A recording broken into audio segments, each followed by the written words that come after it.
본디오 빌라도에게 고난을 받아 십자가에 못 박혀 죽으시고 사흘 만에 죽은 자 가운데서 다시 살아나셨으며 하늘에 오르시어 전능하신 아버지 하나님 우편에 앉아 계시다가 거기로부터 살아있는 자와 죽은 자를 심판하러 오십니다. 나는 성령을 믿으며 거룩한 공교회와 성도의 교제와 죄를 용서받는 것과 몸의 부활과 영생을 믿습니다. 아멘. 하늘에 계신 우리 아버지여, 이름이 거룩히 여김을 받으시오며 나라가 임하시오며 뜻이 하늘에서 이루어진 것 같이 땅에서도 이루어지이다. 오늘 우리에게 일용할 양식을 주시옵고 우리가 우리에게 죄진 자를 사하여 준 것 같이 우리 죄를 사하여 주시옵고 우리를 시험에 들게 하지 마시옵고 다만 악에서 구하시옵소서. 나라와 권세와 영광이 아버지께 영원히 싸움나이다. 아멘. 하이데베르도 교리문답 122문답입니다. 첫째 간구는 무엇입니까? 이름이 거룩히 여김을 받으시옵소서로 이러한 간구입니다. 무엇보다도 먼저 우리로 하여금 주님을 바르게 알게 하여 주옵시며 주님께 행하시는 모든 일에서 주님을 거룩히 여기고 경배하고 찬송하게 하옵소서.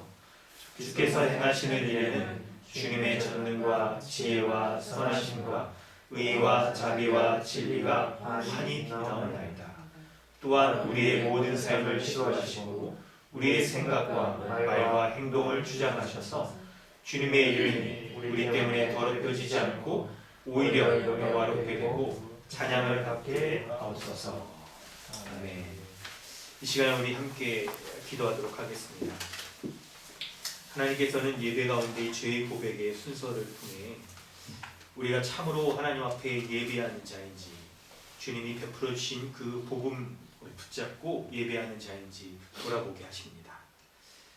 죄인된 자가 하나님 앞에 나와 예배할 수 없고 주님의 은혜를 누릴 수가 없을 텐데 하나님께서는 우리 구주 예수 그리스도의 십자가의 죽으심으로 말미암아 그분이 우리의 죄를 대신하여 형벌 당하시고 우리의 죄를 대속하여 주심으로 우리가 하나님 앞에 의인이며 거룩한 자로 주님 앞에 언제든지 나아가 주님이 주시는 모든 하나님 나라의 공락을 누릴 수 있는 자로 삼아주신 것을 우리가 믿고 예배하고 있는지 우리의 삶에서도 이런 믿음으로 살아가고 있는지를 돌아보게 하십니다. 예배 가운데 오늘 이 시간 주님의 이 은혜로운 예배의 초청 가운데 나와 예배하는 것이 죄인된 자가 도저히 할 수 없는 것인데 우리로 하여금 의인으로서 주님 앞에 예배하게 하여 주신 이 우리의 존재의 절정인 이 예배를 통하여 하나님 앞에 온전히 감사하고 그 은혜로 말미암아 살아가는 복된 삶을 살아가게 하신 것에 감사하는 기도를 주님 앞에 드리길 원합니다. 이 시간 주님의 은혜를 돌아보며 함께 기도하겠습니다. 하나님 아버지, 이 시간 우리로 하여금 우리 구주 예수 그리스도의 그 십자가의 은혜를 붙잡고 주님 앞에 서게 하신 주님의 은혜 감사드립니다. 늘 주님의 은혜를 도와여 주시고 은혜 가운데 살게 하여 주셔서 하나님께서 베풀어 주시는 그 은혜로 말미암아 날마다 살아가는 자, 그 온전한 자로 성에 부족함이 없도록 하여 주셨사오니 그러한 은혜를 붙잡고 서게 하시고 그러한 은혜 가운데 날마다 살게 하시고 그러한 은혜로 날마다 주님 앞에 선전할 수 있도록 은혜를 베풀어 주시옵소서. 우리 구주 예수 그리스도께서 십자가의 은혜로 말미암아 우리를 살아가게 하시고 그 은혜 가운데 하나님 불러주신 오늘 이 예배에 우리 구주 예수 그리스도 주님의 십자가의 복음을 믿고 그 은혜 가운데 날마다 거하며 살아가게 하소서. 하나님 이렇게 예배 가운데 불러주신 하나님의 크신 은혜에 너무나도 감사함을 드립니다. 그 은혜가 크고 놀랍고 감사하고 나로 하여금 하나님 날마다 주님 말씀을 통하여서 불러주신 주님의 은혜 그 은혜를 보여주실 때 내가 그 은혜 가운데 살게 하시고 그 은혜로 기뻐하게 하시고 그 은혜 감사함으로 하나님 나의 삶에 내 하나님의 은혜에 합당한 열매들이 맺혀지기를 소망하며 날마다 살아가는 자 될 수 있도록 도와주시옵소서. 십자가의 은혜를 붙잡지 않고 도무지 한순간도 살아갈 수가 없는 그런 주님을 생각합니다. 그 복음으로 말미암아 복음의 은혜로 말미암아 내가 주님 앞에 의인된 자인 것을 밝혀주셨습니다. 날마다 그 은혜 가운데 사는 자 되게 하시고 날마다 그 은혜로 서는 자 되게 하시고 날마다 그 은혜 가운데 온전히 살아가는 자 조금도 그렇게 살게 부족함이 없는 자로 삼아주시고 감사합니다. 주여 인도하여 주시고 함께하여 주시옵소서. 주님이 붙잡아 주시고 하나님 모든 은혜가 조금도 부족함이 없도록 은혜를 베풀어 주시옵소서. 은혜를 베풀어 주시옵소서. 오늘 우리 예배가 하나님 앞에 예수 십자가의 그 은혜로 말미암아 주님 앞에 온전한 예배를 드리는 자들 수 있도록 도와주시옵소서. 주인된 자의 예수의 성품들이 다 사라지고 옛 삶들이 다 우리 주 예수 그리스도 이미 주신 은혜로 말미암아 나에게 역사할 수 없는 배치할 수 없는 것임을 나는 내가 주님의 그리스도께서 새로운 삶과 존재와 본성 가운데 살아가게 해주셨사오니 그 은혜를 그 은혜 가운데 날마다 하실 수 있도록 도와주시옵소서. 하나님 아버지 주님의 은혜에 감사드립니다. 우리로 하여금 하나님 앞에 예배하는 참된 예배자로 주님 앞에 서게 이렇게 예배 가운데 불러주시는 은혜에 감사드립니다. 예수 그리스도 십자가에서 보여주신 주님의 그 복음의 말씀을 붙잡고 내가 그 복음을 확신하며 주님 앞에 예배하는 온전한 예배자 되게 하여 주시옵소서. 예수 그리스도께서 십자가에 나를 위하여 죽으심으로 말미암아 나의 옛 삶과 옛 본성의 모든 부분들이 내가 이제 그런 지배 가운데 벗어나서 더 이상 그런 지배 가운데 억눌려 살아가는 것이 아니라 그리스도께서 새로운 피조물, 새로운 존재, 새로운 본성을 쫓아 살아가는 자로 이렇게 만들어 주셨사오니 오늘 이 예배 가운데서도 주의 말씀을 통하여 부어주시는 그 은혜 그대로 내가 붙잡고 주님 앞에 설 때 그리스도 안에서의 새로운 삶이 그 은혜가 풍성히 넘쳐나는 복된 삶이 될 수 있도록 은혜를 더하여 주시옵소서. 주의 말씀을 받을 때 나의 모습을 돌아보며 내 마음과 나의 삶을 돌아볼 때 온전치 못한 모습에 대해서 죄로 고백하며 주님 앞에 회개하는 시간 되게 해주시고 주님의 복음의 말씀을 의지하고 확신하며 하나님 그 복음으로 말미암아 살아가는 복되고 능력 있는 그런 삶을 살아갈 수 있도록 은혜를 도와여 주시옵소서. 특별히 주의 성령께서 은혜 가운데 역사하여 주시옵소서.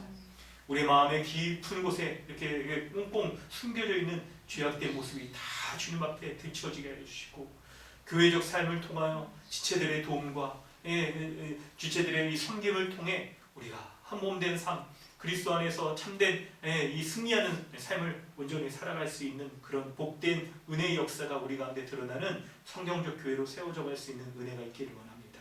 주님 인도하여 주시고 참 한 말씀 가운데 이렇게 성령의 인도하심으로 충만한 그런 우리 감동 주님의 교회 될 수 있도록 은혜를 베풀어 주시옵소서. 감사드리며 예수님의 이름으로 기도드립니다. 찬송가 218장 함께 찬양하신 후에 이은명 찬양을 기해 주십니다.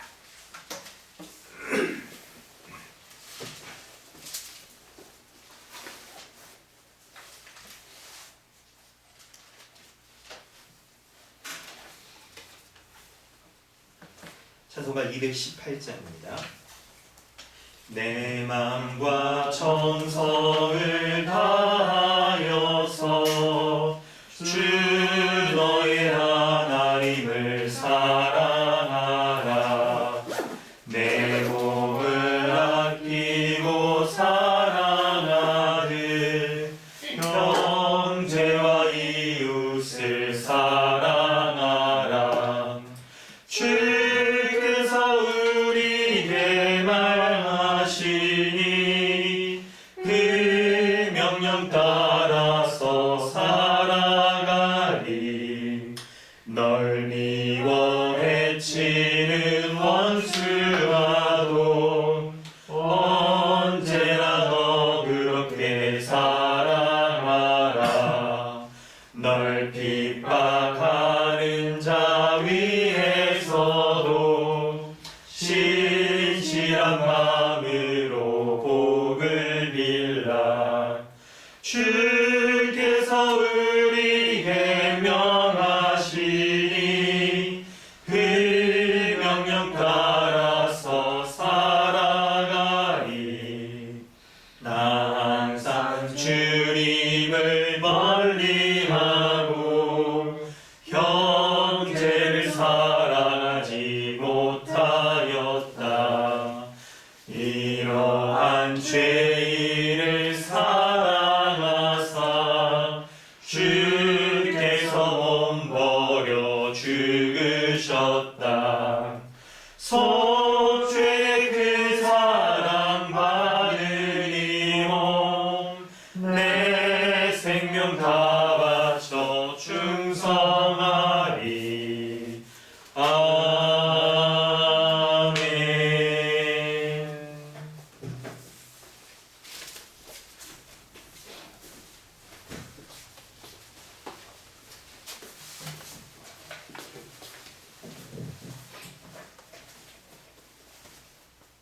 기도하겠습니다. 하늘에 계신 우리 아버지, 아버지의 크신 사랑과 은혜를 감사드립니다. 오늘 세계 열방 가운데 주께서 피로 세우신 모든 교회가 주님의 이름으로 아버지께 예배하며 주를 찬양하며 영광 돌리게 하심을 감사합니다. 저희 또한 주님의 은혜로 강동 주님의 교회로 나와 마음을 조아려 주님께 예배하게 하신 주님의 사랑을 감사합니다. 아버지 뜻으로 말미암아 삶의 형태도 지역도 상황도 달랐던 우리들을 이렇게 형제 자매로 묶고 기쁨으로 예배하며 주님의 몸으로 자라나게 하시니 또한 감사합니다. 아버지께서 이 시간 저희의 모든 죄를 사하여 주시고 저희가 드리는 예배를 주님 영광 받으시고 저희에게는 참된 안식과 말씀 안에서 온전히 회복되어지는 귀한 시간 되길 기대합니다. 우리 아버지, 저희가 찬양 가운데 우리 하나님 아버지를 부를 때, 저희가 기도 가운데 우리 아버지를 부를 때, 저희가 말씀 가운데 우리 아버지를 들을 때 우리 인생 구비구비 갈래갈래 우리를 주님의 나라의 백성으로 인치시고 사랑하시고 함께하시고 지키시고 도우심을 성령을 통해서 고백하게 하옵소서. 이제 저희가 모여 아버지의 말씀을 듣습니다. 주님께서 우리의 각자의 인생 가운데 말씀하여 주시고 우리가 순종으로 주님께 영광 돌리게 하시옵소서. 말씀을 듣고 들고 서신 목사님 주님의 오른팔로 붙잡아 주시고 주님 마음껏 말씀하여 주시옵소서. 저희가 다 주의 말씀 앞에 엎드립니다. 말씀을 통해 우리가 주 안에서 더욱 하나가 되어지고 서로가 주님의 말씀대로 살아가게 돕고 협력하여 귀한 공동체를 더욱 기뻐하시는 주님의 강동 주님이가 되어지길 소망합니다. 강동 주님의 귀한 지체들 한 분 한 분 어린 생명 하나하나 모든 가정들 주님의 축복 속에서 하나님의 영광을 이루어가길 하나님 이 시간 간절히 구합니다. 하나님 아버지 말씀하여 주십시오. 감사드리며 예수님의 이름으로 기도합니다. 아멘.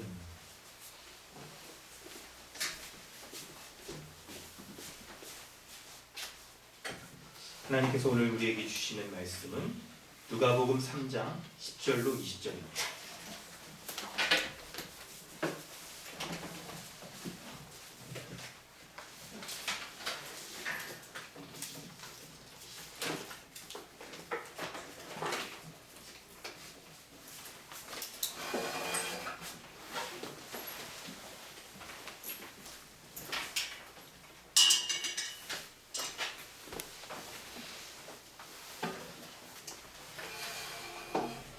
누가복음 3장 10절로 20절까지 말씀 우리 함께 봉독하도록 하겠습니다. 다 찾으시면요. 누가복음 3장 10절로 20절 봉독하도록 하겠습니다.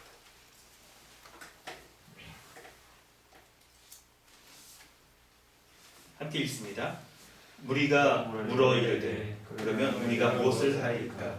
대답하여 이르되 옷 투거리는 자는 옷 없는 자에게 나설 것이요 먹을 것이 있는 자도 그렇게 할 것이니라 하고 세리들도 세례를 받고자 하여 와서 이르되 선생이여 우리는 무엇을 하리이까? 이르되 부과된 것 외에는 거두지 말라 하고 군인들도 물어 이르되 우리는 무엇을 하리이까? 이르되 사람에게서 강탈하지 말며 거짓으로 고발하지 말고 받는 금료를 족한 율로 알라 하니라.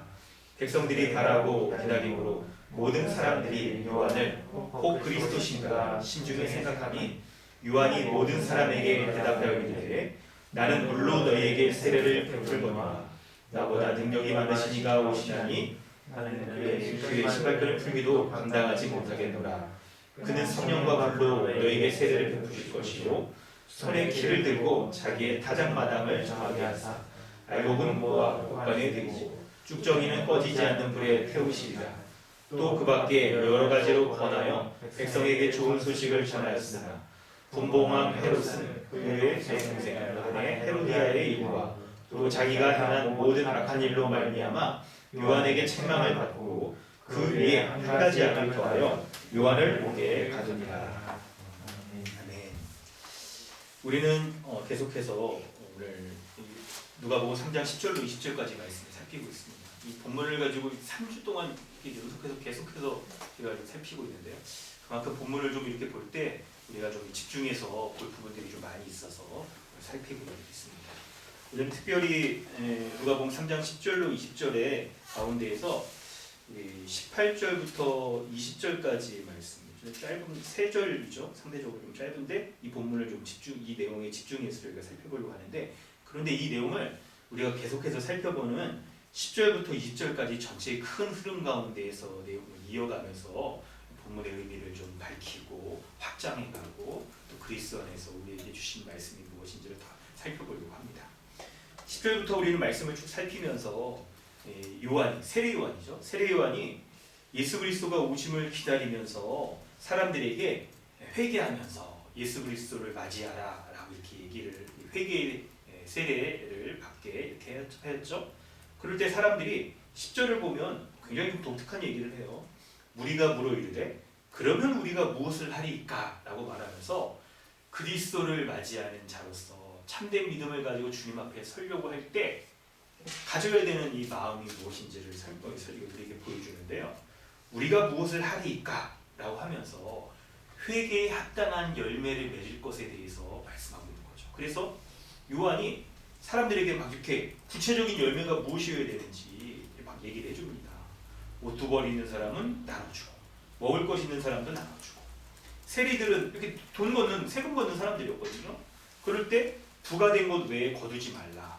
군인들도 사람들에게 강탈하지 말고 거짓 고발하고 하지 말고 받는 급여를 족한 줄로 여기라 라고 말하면서 각각의 사람들의 매우 구체적인 이 삶에서의 변화된 증거들, 열매들이 좀 분명히 드러나야 된다 라고 얘기를 하고 있는 거예요. 그럴 때 우리가 이 말씀을 여러분 우리에게도 살피면서 우리의 삶의 곳곳에서도 곳곳이 아니라 모든 부분에서 예수 그리스도를 믿는 확실한 이 회개에 합당한 열매들이 드러나야 되는데, 어떻게 그냥 한두 개의 열매가 아니고 우리의 삶 전체에서 이렇게 열매가 드러날 수 있을까? 라고 할 때 바로 그것이 15절부터 17절에서 말하는 예수 그리스도가 요한이 물 세례를 베푸는 것과 달리 성령 세례를 베푸시는 분이잖아요. 성령 세례로 말미암아 우리가 이런 우리의 삶의 모든 부분에서 전반적으로 이렇게 회개에 합당한 열매가 드러날 수 있다라고 말씀하는 거예요. 여러분, 성령님은 어떤 분입니까? 예수 그리스도께서 죽으시고 부활하셔서 하늘에서 왕으로서, 하나님 나라 왕으로 다스리실 때 주님의 왕으로서의 다스리심을 대신하여서 각 사람에게 보내주시고 믿는 자에게 보내주셔서 이 믿는 자를 새 마음과 새 본성을 가진 자로서 바꿔주실 뿐만 아니라, 성령께서 오셨다는 것은 여러분 뭐예요? 성경을 잘 보면 이 세상의 종말에 하나님 나라가 이 땅에 임할 때 오시는 분이세요. 성령님은. 그래서 예수 그리스도가 각 사람에게 성령을 보내주신다는 것은 이 세상에 눈에 보이는 역사는 그대로 이게 진행된다 하더라도 이미 신자 가운데, 믿는 사람 가운데 마지막 종말에 임할 하나님 나라가 이미 들어와 있어서 참으로 회개하고 회개의 열매가 드러나며 예수 그리스도를 왕으로 믿고 사는 자에게는 종말에 완성될 하나님 나라의 삶의 모습이 우리 가운데 이미 시작되었다는 것을 말씀해 주고 있는 거죠. 그렇게 우리 믿는 신자는요, 이미 우리가 예수 그리스도를 믿을 때 성령께서 우리 가운데 임재하고 충만히 계세요. 그래서 이미 임한 성령께서 우리 가운데 더욱 충만히 역사하시도록 날마다 그 은혜를 구하고 믿고 이렇게 말씀을 보는 것도 바로 그러한 면에서 성령의 충만함 가운데 우리의 삶 곳곳에서 마지막 종말에 임할 하나님 나라의 백성에 합당한 이런 모습들이 드러나기를 소망하는 마음으로 우리가 말씀을 살피고 있는 것입니다. 그럴 때 오늘은 18절부터 20절까지 말씀을 좀 살피면서, 제가 지난주에 이렇게 설교 준비를 하면서 이걸 그냥 핵심적인 내용 흐름만 딱 잡고 넘어가면 그냥 하고 넘어갈 수도 있겠는데 그냥 좀 넘어가면 안 되겠다 싶어서 좀 더 나중에 했고, 사실 그리고 이게 줌으로도 예배드리니까 설교가 또 너무 길어지면 힘드시잖아요. 저도 사실 집에서 줌으로 설교하면 힘들더라고요. 오늘 좀 몇몇 분들이 이렇게 나오셨는데 힘이 됩니다. 힘이 된다는 건 설교를 길게 할 수 있다는 거죠. 하여튼 여러분, 그래서 18절부터 20절 말씀을 여러분 면면히 잘 살피고 큰 시각에서도 잘 살피면서 하나님께서 이 본문을 왜 누가복음 말씀 가운데 이렇게 기록하게 하셨는가, 그 은혜를 우리가 함께 나눠보도록 하겠습니다. 본문을 보면요, 세례 요한이 이 모든 사람들의 죄를 지적하잖아요. 아까 살펴본 대로 11절부터 두 번 있는 사람들, 이런 사람들의 죄를 지적을 하면서 그들이 이 죄에서 돌이킬 것을 요청합니다. 그러면서 주님이 오실 것을 맞이하도록 그렇게 준비를 시키는 거예요. 이럴 때 회개하면서 이전에 주님 순종하지 않았던 삶과는 완전히 바뀐 삶을 살아갈 것을 이렇게 요구를 하는데, 그 회개 메시지가 18절에 보면 좋은 소식이라고 이렇게 얘기를 하고 있어요. 또 그 밖에 여러 가지로 권하여 백성에게 좋은 소식을 전하였으나, 이렇게 얘기를 합니다. 좋은 소식이라고 얘기를 해요. 여러분, 이 회개 메시지, 회개로의 초대가 왜 좋은 소식이냐면, 이게 왕이신 예수 그리스도를 맞이한다는 면에 있어서는 굉장히 좋은 소식인 거예요. 그래서 회개하고 회개의 열매를 맺는 것이, 이것이 좋은 소식을 듣고, 이 복음이죠. 복음을 듣고 복음을 듣는 자에게 아주 자연스러운 마땅한 이 반응인 것을 말해주고 있는 거예요. 그럴 때 과연 여러분, 근데 18절의 문장이 긍정문으로 끝나지 않잖아요. 좋은 소식을 전하였으나 라고 얘기를 하면서 이 좋은 소식에 반응하지 못하는 한 사람을 구체적으로 얘기해 주는데, 그게 이제 헤롯 왕이라는 사람이에요. 당시 이제 분봉 왕이었죠. 이 헤롯 왕이 요한의 이 책망을 받고 회개하기는커녕 도리어 그를 옥에 가두고, 나중에 누가복음 9장에 가면 세례 요한을 죽이기까지 합니다. 여러분, 이 오늘 본문 가운데에서 이 전체 10절부터 20절까지 큰 흐름 가운데에서 왜 세례 요한이 옥에 갇히는 사건을 이렇게 기록하고 있는지, 이거를 우리가 잘 살필 필요가 있어요. 이걸 살필 필요가 있는 거예요. 여러분, 우리가 이제 그 말씀을 살펴보는데요. 바로 뭐냐면, 요한은 사람들에게 회개의 열매를 맺을 것을 이렇게 요청하잖아요. 그래서 이제 많은 사람들이 요한의 이 회개의 세례에 이제 회개의 메시지를 듣고 돌이키면서 세례를 받고 그러는 거죠. 그럴 때 여러분, 회개를 전하는 자, 그리고 회개를 붙잡고 있는 자, 이 사람에게 찾아오는 모습이 무엇인지를 보여주고 있어요. 이걸 다른 말로 한다고 한다면, 이제 이미 믿고 있는 신자, 오늘 본문에서 누가복음에서 1차 청중, 처음 이 말씀을 들었던 사람들은 예수 그리스도를 처음 믿는 사람일 거 아니에요. 그들에게 회개라는 것은. 근데 오늘 우리에게, 교회에게는, 우리 이제 처음 믿음을 갖는 분들도 계시겠지만, 이미 신앙생활을 오래 하신 분들은 지금 회개의 세례가 우리에게 처음 듣고 예수 그리스도를 믿는 그때의 모습은 아닐 거 아니에요. 우리에게 이제 무엇을 보여주냐면, 회개라는 것이 우리에게 예수 그리스도를 믿음으로 새로운 삶을 살아가는 모습이잖아요. 그럴 때 새로운 삶을 살아가는 사람에게 닥쳐질 모습, 회개하여서 이전에 세상 사람들과 같지 않게 살아가는 신자에게 어떠한 모습들이 찾아올 것인가 하는 것들을 말해주고 있는 거예요. 세례 요한이 당한 이 일들이 바로 우리에게 그런 모습들을 보여주고 있는 것이죠. 여러분, 본문 가운데 세례 요한은 회개의 세례를 전하면서 자신뿐만 아니라 자신의 전한 메시지를 듣고 이제 예수 그리스도를 믿고 새로운 삶을 살아가는 자들이 바로 헤롯 왕에게 그 세례 요한이 붙잡혀서 죽음을 당하게 되는 것과 같이 이런 핍박을 당할 수 있다라고 말해주고 있어요. 여러분, 회개하고 변화된 신자에게 그것 때문에 새로운 삶을 살아가는 것으로 인한 핍박이 찾아올 수가 있는 것을 말해주고 있는 거예요. 여러분, 우리는 이 말씀을 살피면서 이런 핍박, 이런 세상에 이렇게 우리로 하여금 공격 가운데 우리가 어떤 삶을 살아야 되는지를 매우 구체적으로 보여주고 있어요. 여러분, 오늘 참고 본문 한번 좀 보실까요? 디모데후서 3장 12절 말씀을 보면 좋겠는데요. 주보에 보면 서정길 형제가 한번 읽어주세요.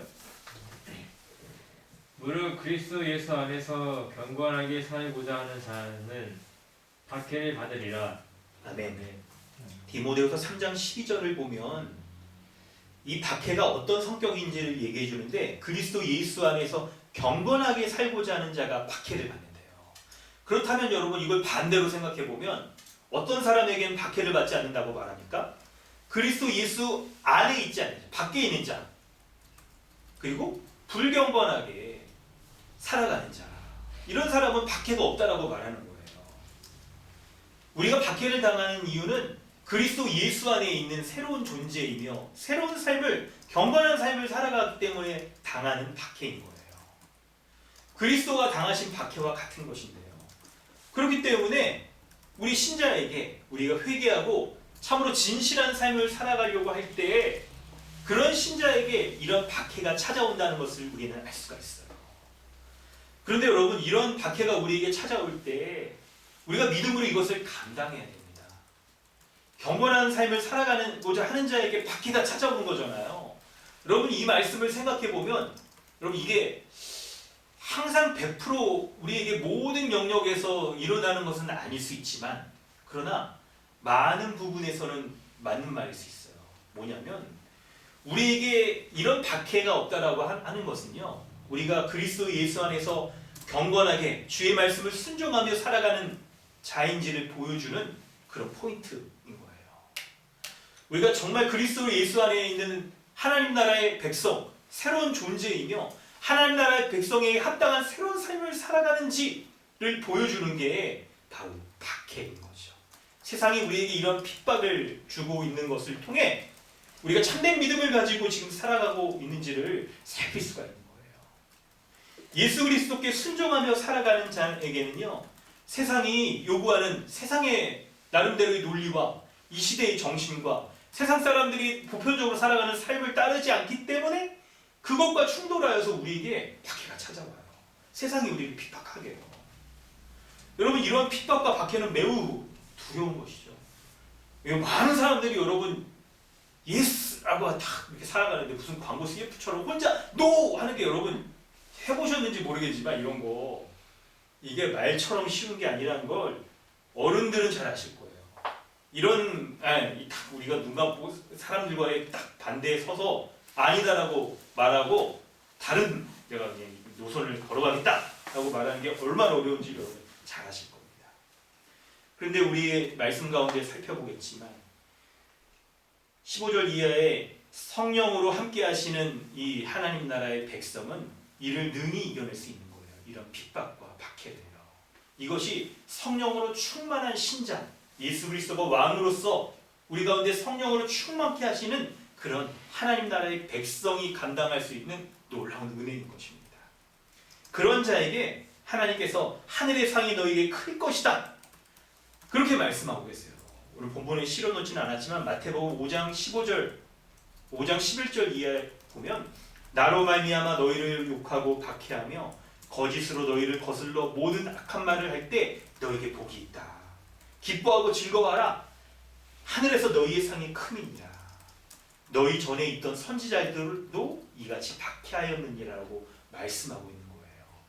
참된 경건은요, 참된 회개의 열매를 맺은 사람은 핍박에도 불구하고 악을 대적하면서 세상 사람들과 같지 않게 그렇게 살아가는 사람들인 겁니다.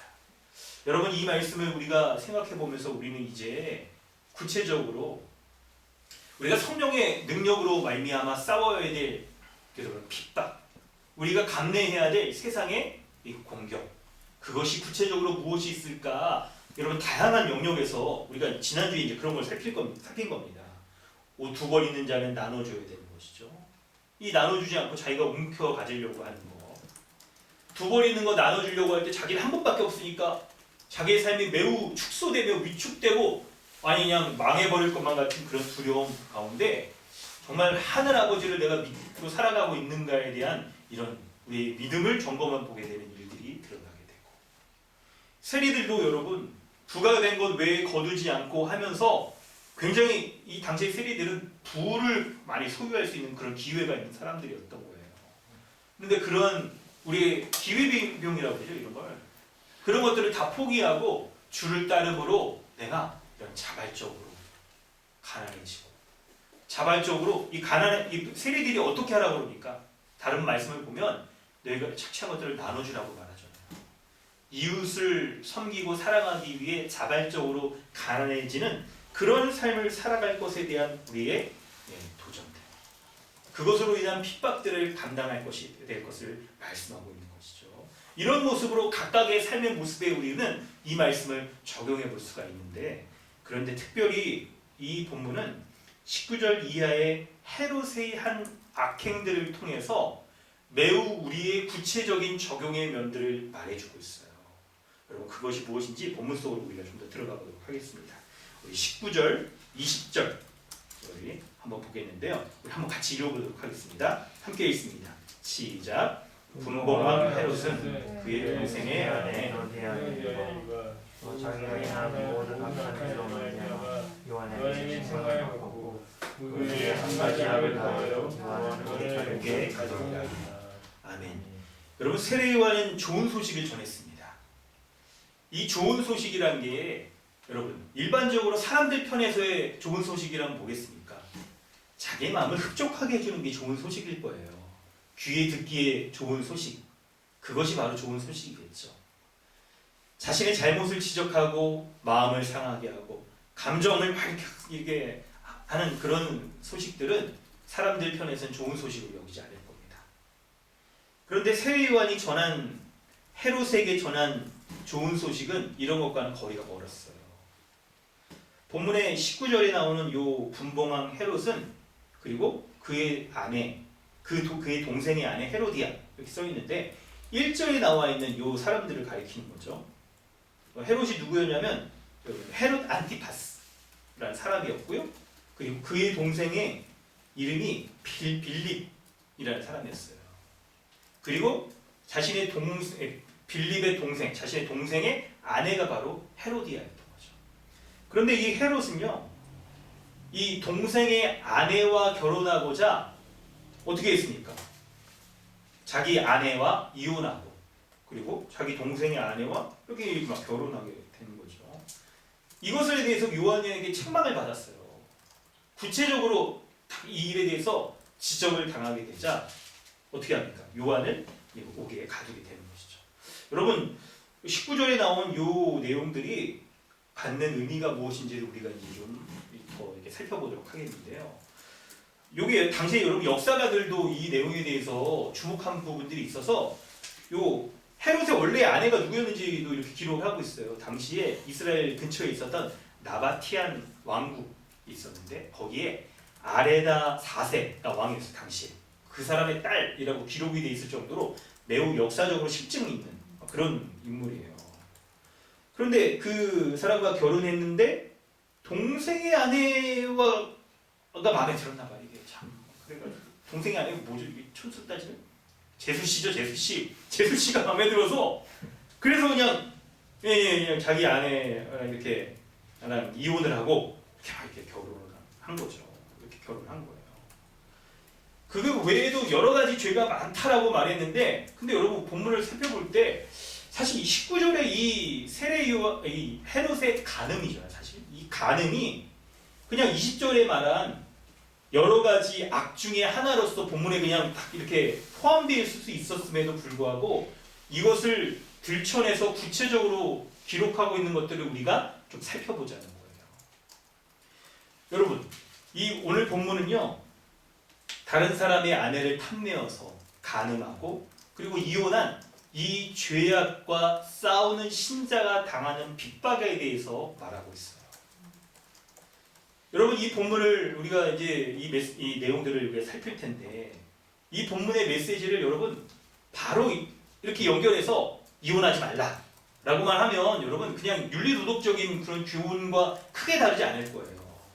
우리가 성경을 볼 때 그렇게 살피는 것이 아니고, 여러분 우리가 왜 복음을 배우냐면 모든 성경 본문 가운데에서 그리스도에게 연결하여서 그리스도께서 모든 하나님의 뜻, 율법을 어떻게 성취하셨고 그리스도 안에 있는 신자에게 이 하나님이 요구하시는 것들이 그것을 지킬 수 있는 자로 우리를 만들어 주셨으며 우리는 이 성경에 나오는 모든 명령들, 윤리 도덕적인 이 명령들을 우리의 노력으로 행하는 것이 아닌 그리스도 안에서 주어진 은혜로 말미암아 우리가 어떻게 성취해야 될 것인가 뿐만 아니라 한몸된 교회 안에 있는 교회적 삶을 살아가는 자들로서 이 문제들을, 이 하나님의 명령들을 어떻게 우리는 성취할 것인가 하는 점을 살피는 게 성경적으로 성경을 보는 방법인 거예요. 그래서 오늘 우리가 이 본문을 그리스도에게 연결하며 그리스도 안에 있는 신자가 교회로서 어떻게 이 말씀에 순종하며 살 것인지를 살피려고 하는 거예요. 여러분, 이 본문을 살필 때 우리가 주목해 보는 것은 사복음서 가운데 이것을 기록한 본문과 연결해서 보면 우리가 내용들을 좀 더 이해할 부분들이 생기는데요. 마가복음 1장 14절에 기록되어 있습니다. 다른 본문들 좀 찾아봐도 이렇게 기록이 많지가 않아요. 우리 참고 본문에 있죠? 마가복음 1장 14절 말씀에 있는데, 우리 배우석 성교사님 한번 읽어주실까요? 요한이 잡힌 후 예수께서 갈릴리에 오셔서 하나님의 복음을 전파하여. 아멘. 여러분, 오늘 마가복음 1장 14절과 오늘 우리가 살피는 누가복음 3장 19절 20절의 본문을 보면 공통점이 있고 차이점이 있는 걸 발견할 수가 있어요. 공통점은 뭐냐면 바로 이거죠. 요한이 잡힌 후 예수께서 갈릴리에 오셔서 하나님 나라의 복음을 전파했다라고 말할 때 그리스도가 오셔서 하나님 나라의 복음을 전파해서 이제 예수 그리스도를 믿는 자들이 하나님 나라의 백성 되게 하시는 거예요. 다른 말로 표현하면 그리스도께서 오심으로 새로운 세상, 하나님 나라가 시작될 것을 기다리는 이 사람들의 모습을 보여주고 있는 것이죠. 그럴 때 이 하나님 나라가 새로운 세상이 딱 올 때 모습을 마가복음에서는 요한이 잡힌 그 사실에 대해서는 별로 이렇게 길게 설명을 하질 않아요. 여러분, 이걸 약간 더 설명할 부분이 있을 텐데 그냥 짧게만 얘기하면 요한은 예수 그리스도가 오심을 기준으로 보면 옛 시대, 옛 언약 시대의 마지막 사람이었던 거고, 그가 그리스도가 오심을 준비하게 하셔서 이제 그리스도가 오심으로 새로운 시대, 새 언약 시대, 하나님 나라의 시대가 열리게 된 거예요. 나중에 좀 더 설명할 기회가 있으면 좋겠고요. 그거를 공통적으로 얘기하는데 마가복음은 요한이 잡힌 것, 그 사실에 대해서는 별로 기록하지 않고 있는데 오늘 본문인 누가복음에 보면 그것을 요한이 잡힌 이유가 바로 헤롯 왕의 간음죄에 대해서 지적을 하고, 그것에 대하여서 지적하자 그것을 이제 듣기 싫은 이 헤롯이 요한을 갇힌 것을, 옥에 가둔 것을 우리가 살필 수가 있는 거예요. 자, 여러분, 그럴 때 오늘 우리 누가복음에서의 이 독특함이 어떤 부분들이냐면 예수 그리스도를 맞이하며 회개의 삶을 살아가는 자가 핍박을 당하게 될 것인데, 그 핍박의 모습을 한 가지 아주 단적인 예로 보여주는 게 바로 요 결혼과 간음에 대한 부분에서 우리가 살필 수가 있는 거예요. 여러분, 예수 그리스도는 하나님 나라의 왕으로서 이 시대에, 이 세상에 오시는 분이시죠.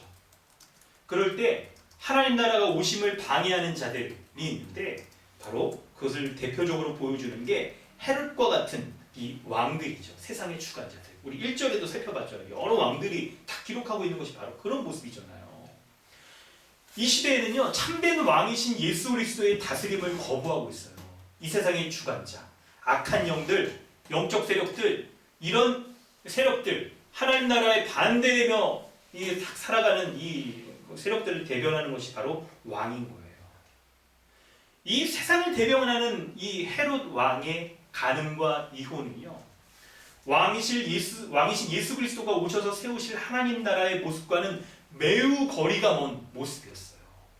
아주 대표적인 모습이라고 말할 수가 있어요. 곧 탐심과 자기 사랑과 요 이혼이 세상 나라에 속한 삶을 대표적으로 보여주는 모습이라고 말할 수가 있는 것입니다. 여러분, 결혼이 왜 신자에게 중요합니까? 하나님 나라의 삶에 왜 중요합니까? 그리고 이혼은 왜 하나님 나라에 속하지 않는 이 세상 나라의 삶의 방식인 걸까요? 우리는 이 내용을 창조, 타락, 구속의 이 구속사의 관점에서 살펴보도록 하겠습니다. 여러분, 하나님께서 사람을 이 세상을 창조하신 목적이 뭡니까? 하나님이 이 세상을 창조하실 때 남자와 여자로 창조를 하셨어요. 남성과 여성으로 창조를 하셨어요. 그래서 결혼을 통해서 한 몸이 되게 하셨죠. 결혼을 통해 부부는 서로 돕는 배필로 살면서 생육하고 번성하며 살아가게 하실 거예요. 이때 결혼이라는 것은 바로 하나님이 증인이 되셔서 두 사람이 서로 언약 관계 가운데 살게 하는 거예요. 결혼이 언약 관계인 거죠. 여러분 본문 한번 좀 읽어볼까요? 우리 예전에 들었던 분들도 계실 텐데 기억을 좀 상기하면서 기억이 약간 안 떠오르시나요? 우리 좀 됐죠? 네. 말라기 2장 14절, 마태복음 19장 6절 말씀인데 우리 이은명 성사님이 한번 두 본문 읽어주세요. 너희가 이르기를 어찌 됨입니까 하는도다. 이는 너와 내가 어려서 맞이한 아내 사이에 여호와께서 정인이 되시기 때문이라. 그는 내 짝이여 너와 사약한 아내로되 내가 그에게 거짓을 행하였거든. 마태복음. 그런즉 이제 둘이 아니요 한 몸이니 그러므로 하나님이 짝지어 주신 것은 사람이 나누지 못할지니라 하시니. 아멘. 여러분 말라기와 마태복음을 보면 참 이게 성경의 구조상도 굉장히 독특해요. 말라기는 구약이 제일 마지막이고 마태복음 신약이 가장 첫 본문이잖아요. 이 결혼이라는 주제가 예수 그리스도의 오시기 전과 후를 대표하는 아주 뭔가 이게 신학적으로 뭔가 주제가 딱 연결되고 있다는 걸 우리가 발견할 수가 있어요. 그럴 때 여러분 이제 살필 때 결혼의 의미를 보면 말라기에서 여호와께서 증인이 되신다라고 말하고 있어요. 이 부부가 서로 짝이고 서약한 아내 관계다라는 것을 보여주면서 하나님께서 증인이 되셔서 부부가 서로 언약의 관계, 서약, 언약 계약이죠. 언약의 관계 가운데 있다는 것을 말해주고 있고 언약을 맺을 때는 우리 언약 강의를 계속 이렇게 하고 있는데 언약의 내용을 지켜야 되는 부분이 있잖아요. 그래서 서로 거짓되이 행해서는 안 되는 약속을 지켜야 되는 것이죠. 부부가 서로에게 한 몸으로 거짓된 것을 행하지 않는 모습을 보여야 되는데 그것을 하나님께서 증인으로서 이들이 한 몸으로 살겠다 하는 서약을 하나님께서 지키시고 그 두 사람이 한 몸의 언약 관계에 들어가시도록 하나님께서 묶어주시고 그리고 한 몸 된 언약 관계 가운데 살아갈 수 있도록 하나님께서 인도하신다는 것을 알 수가 있어요. 그렇기 때문에 예수 그리스도께서도 그분이 오신 다음에 하나님 나라에 들어가는 자로서 이 하나님 나라의 윤리를 딱 전하실 때 둘이 아니고 한 몸이기 때문에 하나님이 짝지어 주신 것을 사람이 나누지 못한다라고 말하면서 이혼하지 말 것에 대해서 말씀하고 있는 것입니다. 여러분 이런 의미에서 살피면 이혼하려고 할 때 여러분 특별히 이 이혼의 이유가 뭐냐를 밝힐 때 많은 부분이 이 성적인 간음과 관련이 있을 거예요. 그래서 본문에서도 19절에 그의 동생의 아내 헤로디아의 일과 그 일이 뭔지 성경에 이렇게 구체적으로 쓰지 않지만 이런 부분이 우리가 담겨 있을 거라고 충분히 좀 생각할 수가 있죠. 이런 의미에서 여러분 이 간음은 결혼의 언약을 깨트리는 죄라고 말할 수가 있어요. 여러분 이 결혼 관계에서 상호의 신뢰의 관계를 무너뜨리는 죄악이 바로 간음이에요. 성적인 간음. 더군다나 간음을 하면 배우자와의 한 몸을 파괴하면서 이 한 몸을 파괴하는 근데 이유가 뭐겠습니까? 간음을 생각해 보면 성적인 욕구를 충족하려고 하는 그 쾌락을 쫓는 욕망으로 인해서 두 사람의 한 몸 된 관계가 파괴되는 것이죠. 여러분, 근데 우리에게 이 간음과 이혼의 문제, 이 한 몸 됨을 지켜야 되는 문제를 우리가 이렇게 순종하지 못하는 이유, 이 부부관계의 문제를 해결하기가 쉽지 않은 이유가 우리에게 몇 가지가 있어요. 그 이유는요, 이 한 몸 됨의 문제를 해결하기 어려운 문제가 굉장히 큰 문제가 있는데 우리가 먼저 그걸 살피고 그리고 보다 큰 문제를 좀 살펴보도록 하겠습니다. 자, 뭐냐면요.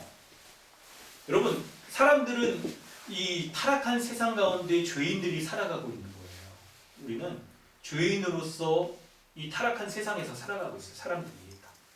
그렇기 때문에 여러분, 이 타락한 세상 가운데 죄성을 가지고 있는 죄인은 이 성적인 욕구가 죄와 연결해서 범죄하기가 쉬워요.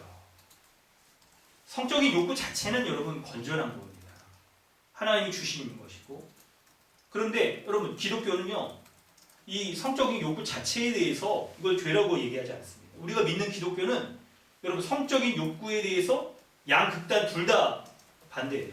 한편은 쾌락주의, 한편은 금욕주의, 둘 다 반대하는 거죠. 쾌락주의라는 건 뭡니까? 요 성적인 욕구를 가지고 결혼 관계 없이 이 욕구를 채우려고 하는, 성관계를 맺으려고 하는 것, 이것도 죄라고 말하고, 그리고 금욕주의도 반대하는데 성적인 욕구 자체를 죄로 여기면서 부부간의 성적인 관계를 죄로 여겨가지고 막 멀리하려고 하는 것도 반대하는 것이죠. 그래서 여러분, 이 양극단에 치우치지 않으면서 그 부부 가운데 성적인 관계 가운데 이렇게 살아가도록 하나님이 하신 거예요.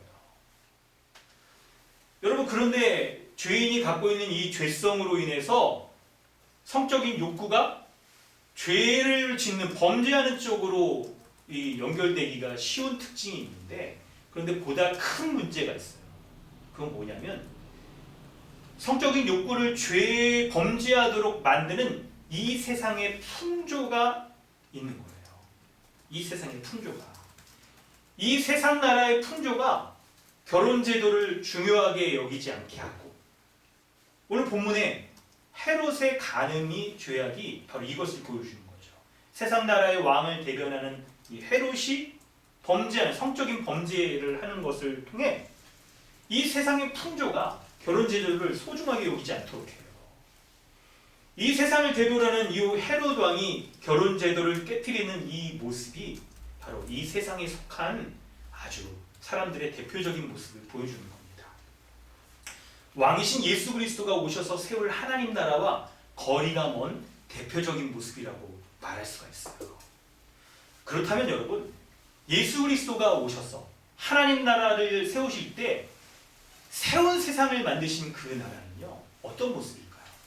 바로 결혼의 언약 관계에서 보여주는 한 몸으로서 살아가는 세상. 하나님께서는 이 세상을 처음 창조하실 때에도 모든 사람이 한 몸으로서 서로 사랑하며 살아가도록 하셨죠. 그것을 대표적으로 보여주는 게 결혼의 관계인 거예요. 아담과 하와가 그랬고, 그리고 예수 그리스도가 오심으로 한 몸 된 삶을 매우 대표적으로 보여주는 것이 바로 부부의 언약 관계인 것이에요.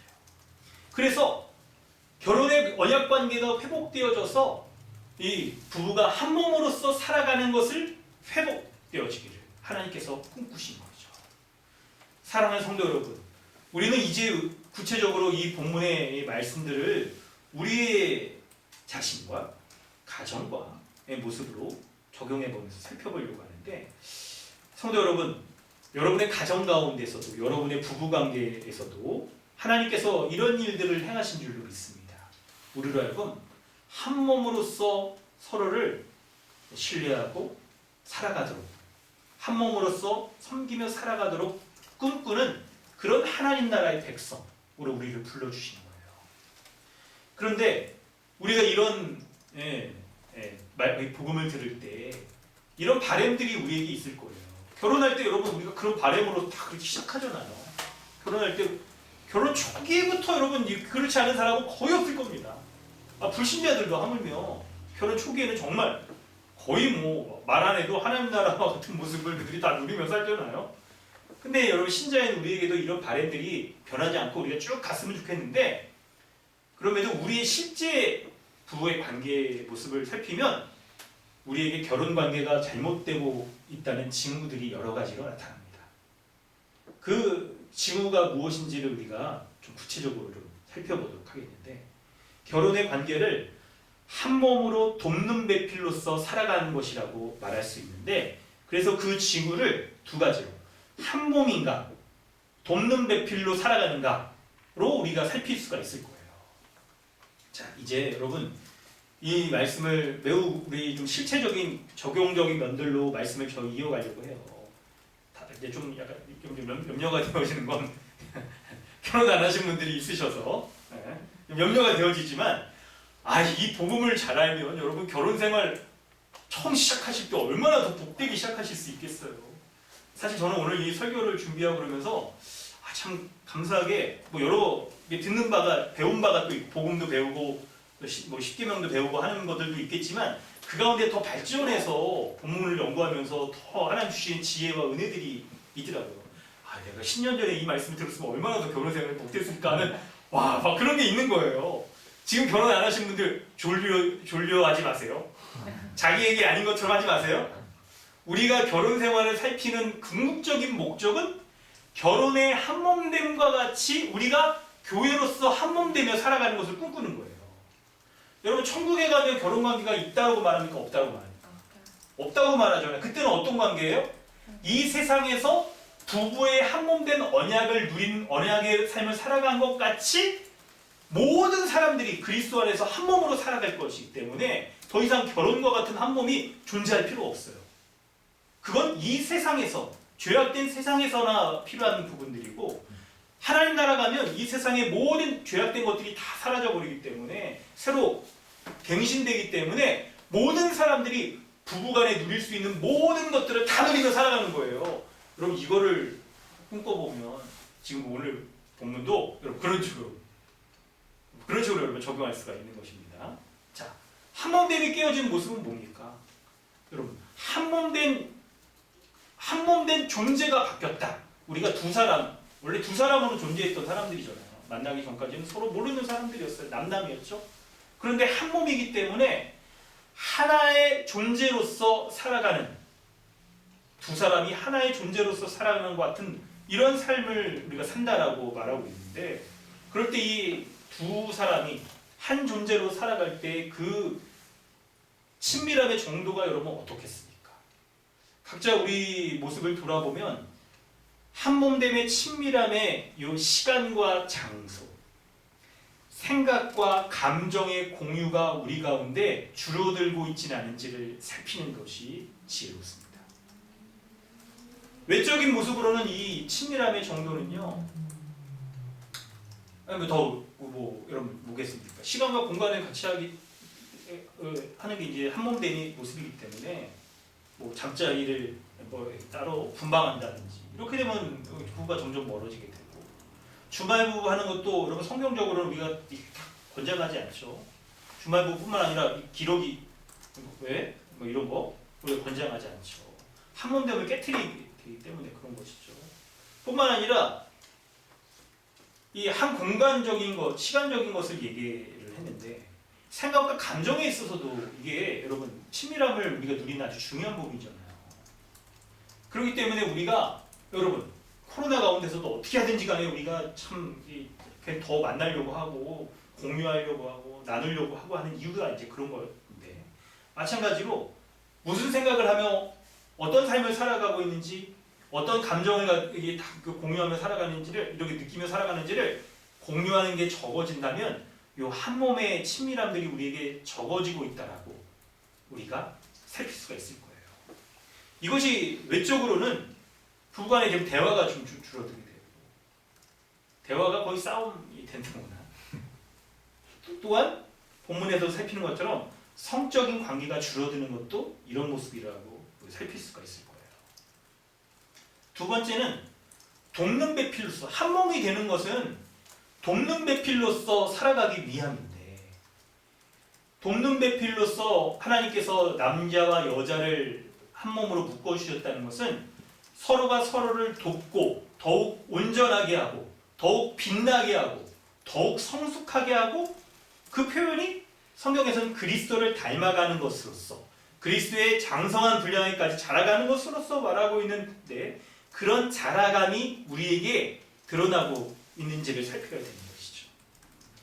여러분 이럴 때 이런 면과 함께 돕는 배필로서의 역할을 감당하는 것은 부부가 서로 남성과 여성으로서의 역할을 감당하는 것까지 포함을 해요. 성경은 여러분 남성과 여성의 성적인 요 차이를 차별하지 않습니다. 여러분 이거 잘 살펴야 돼요. 이런 차이를 나누지 않아요.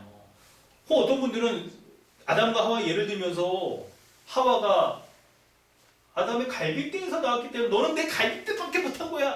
야 이거 갈빗대 여러 개 많은 것 중에 하나 떼어도 뭐 아무 상관이 없는 그런 존재 이렇게 전혀 아닙니다. 여러분. 그런 표현이 아닌 거예요. 갈빗대가 보호해주는 게 뭐예요? 여러분 신체의 주요 장기 이걸 보호해줄 만큼 매우 중요한 존재. 심장 없으면 여러분 사람 삽니까? 죽죠. 그런 존재, 떼야 뗄 수 없는 존재라는 걸 보여주는 표현인 거예요. 그렇기 때문에 여러분 성경이 이 남성과 여성의 차이를 차별하지 않아요. 그런데 어떤 것을 말하냐면 하나님께서 왜 남성과 여성의 성적 차이를 두고 창조하셨는지를 생각해 보는 거죠.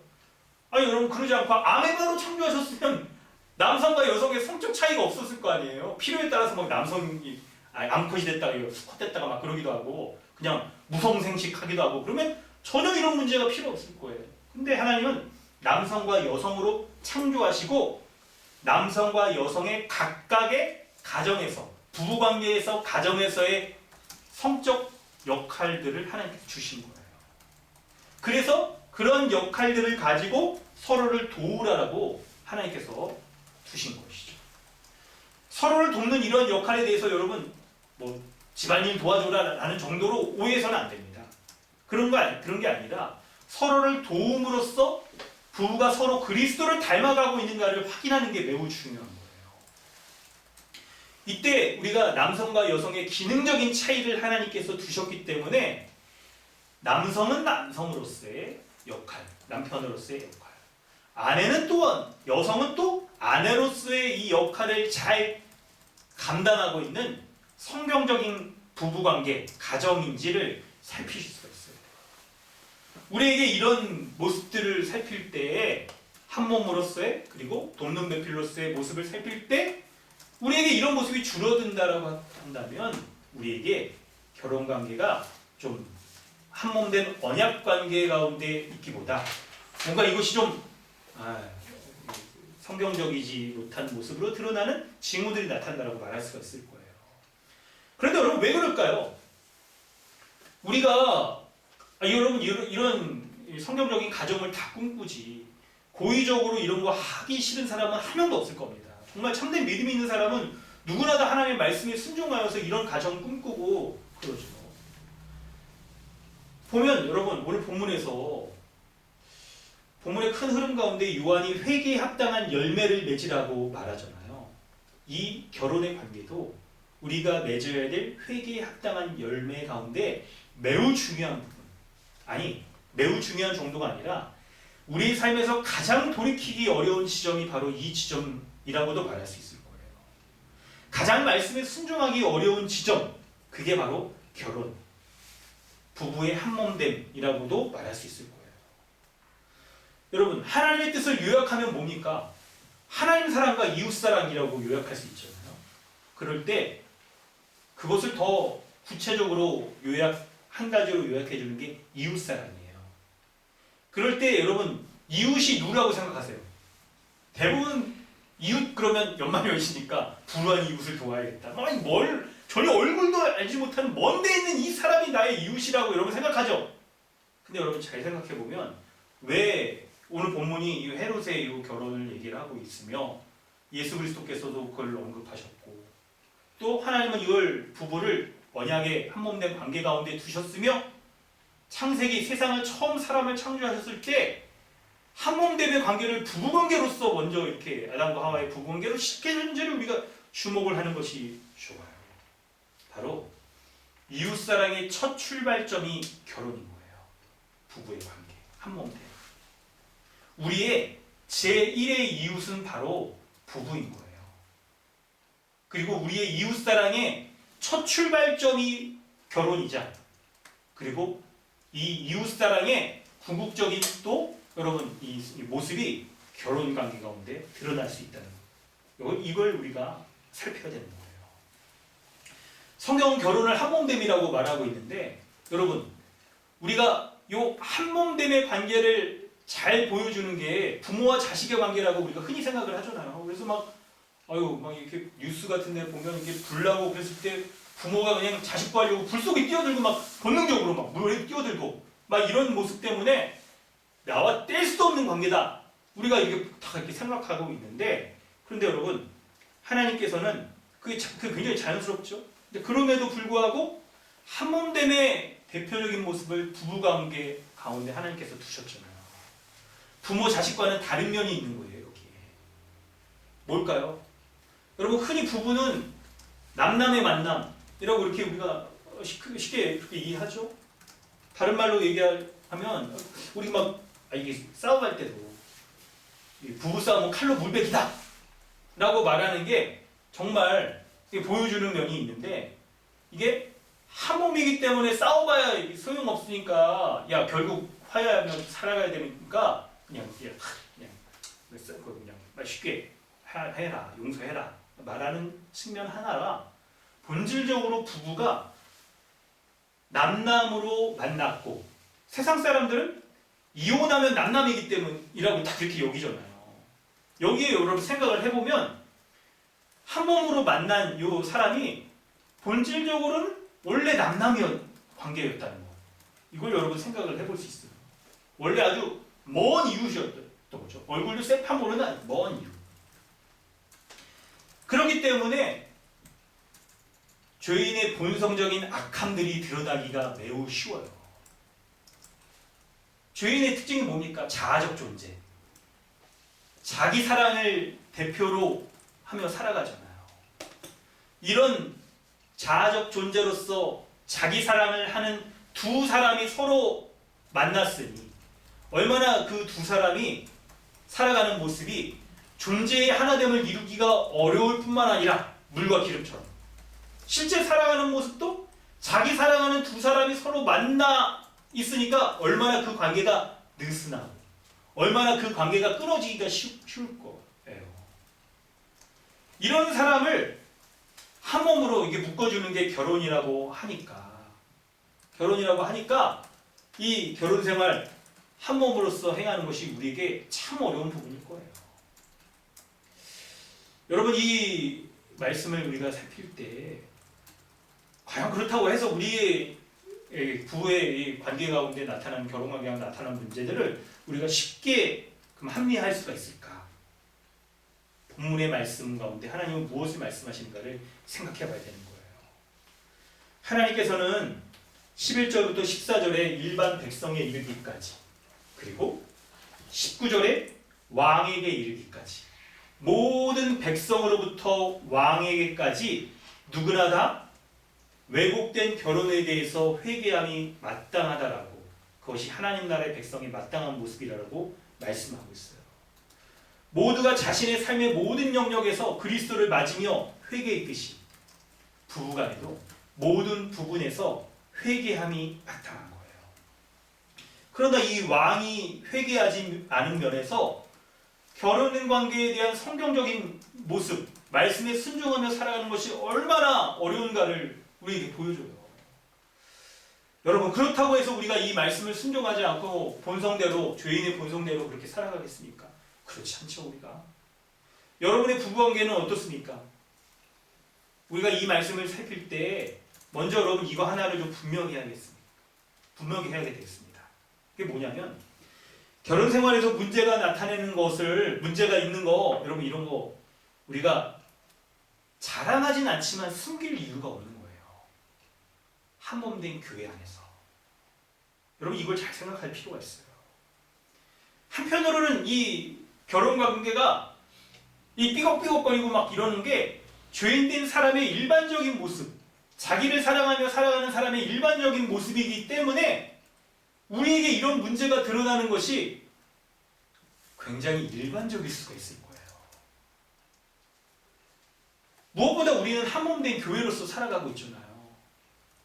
교회 가운데 한 몸으로서 살아갈 때 각각의 부부 가운데, 가정 가운데 이런 한 몸이지 못한 듯한 이런 모습들이 드러나는 것에 대해서 우리가 드러내놓고 우리 광고하고 그럴 필요는 없을 거예요. 그렇지만 이게 정말 믿음의 교제 가운데 이런 것들을 숨길 이유는 없을 겁니다. 왜냐하면 우리는 서로의 연약한 면들을 함께 도우며 그리스도의 온전함에 이루도록 하나님께서 한 몸으로 불러주셨잖아요. 서로에 대한 신뢰가 있어요. 참 이게 여러분 놀랍게도 참 이게 부부간에 서로 상대방을 막 이러다가도 밖에 나가면 잘하잖아요. 대부분 우리의 습성이. 안에서는 깨진 바가지인데 나가면은 막 그냥 사람들한테는 막 호인.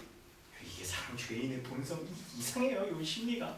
여러분 이거를 좀 약간 여러분 우리가 성경적으로 생각해 보면 참 이 서로 간에 말 못하고 해결하기 어려운 것들이 한몸된 이 교회의 지체들과의 관계 속에서 우리가 온전하게 될 수 있는 그 지점들을 우리가 생각할 수 있을 거예요. 여러분, 복음은 부부에 대해서 뭐라고 말할까요?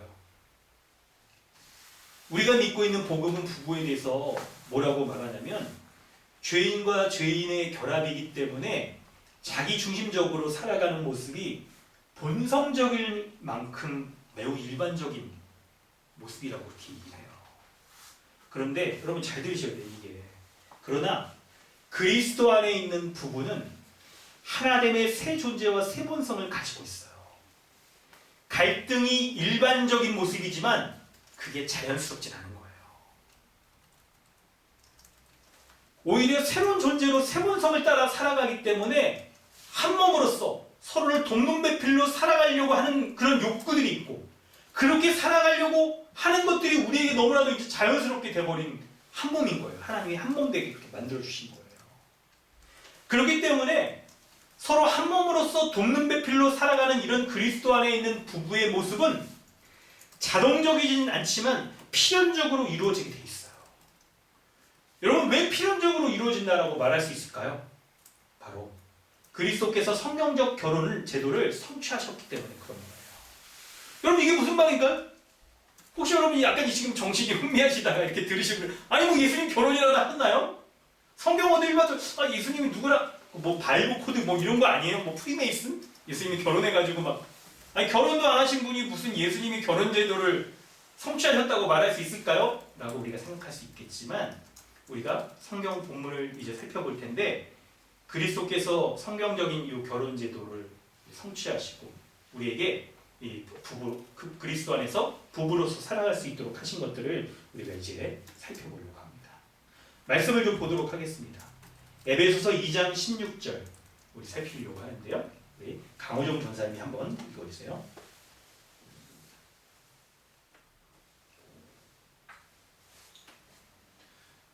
또 십자가로 이 둘을 한 몸으로 하나님과 화목하게 하려 하심이라 원수된 것을 십자가로 소멸하시고. 아멘.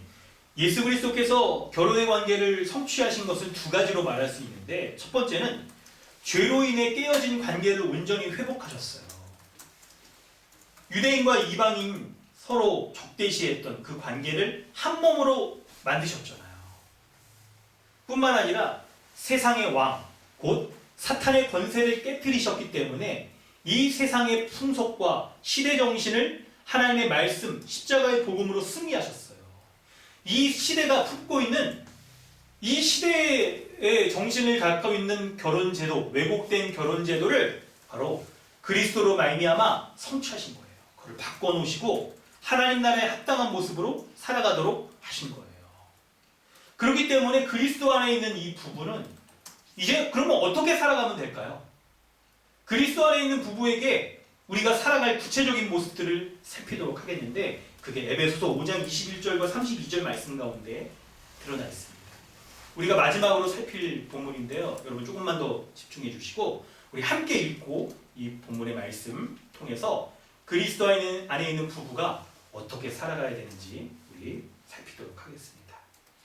자, 그럼 우리 함께 읽도록 하겠습니다. 시작.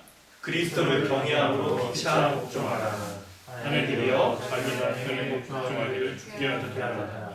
이는 남편이 아내의 머리님이 그리스도께서 교회의 머리님과 같으니 그가 바로 몸의 주시옵니다. 그러므로 교회가 그리스도에게 하려는 아내들도 범사에 자기 남편에게 복종하시니라. 남편들아 아내 사랑하기를 그리스도께서 교회를 사랑하시고 그 교회를 위하여 자신을 주심같이 하라. 이는 곧 물로 씻어 말씀으로 깨끗하게 하사 거룩하게 하시고 자기 앞에 영광스러운 교회로 세우사 티나 주름 잡힌 것이나 이런 것들이 없이 거룩하고 흠이 없게 하려 하심이라.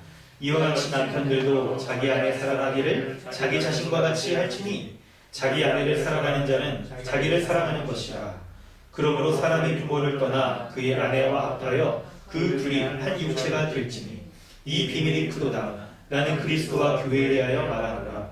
그러나 너희도 각각 자기의 아내 사랑하기를 자신같이 하고 아내도 자기 남편을 존경하라.